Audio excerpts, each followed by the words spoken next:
2019 সাল, দিল্লি। ভারতের মাটিতে স্বাগতিকদের বিপক্ষে টি-20 সিরিজের প্রথম ম্যাচ।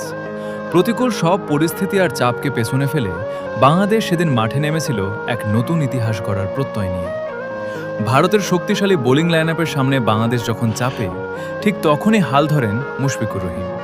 ক্রিজে দাঁড়িয়ে যেন তিনি একাই বুক চিতিয়ে লড়ছিলেন। প্রতিটি বাউন্ডারি আর সিঙ্গেলসে ছিল নিখুঁত টাইমিং এবং অদম্য আত্মবিশ্বাস।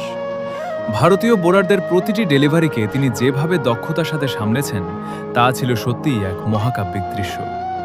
মুশফিকের ৬০ রানে সেই অপরাজিত ইনিংস আর মাহমুদুল্লাহর সাথে তার চমৎকার বোঝাপড়া ম্যাচটিকে আমাদের নিয়ন্ত্রণে নিয়ে আসে। জয়ের খুব কাছে পৌঁছে বাংলাদেশ যেন নতুন করে জানান দিচ্ছিল, বিশ্বমঞ্চে আমরাও কম নই।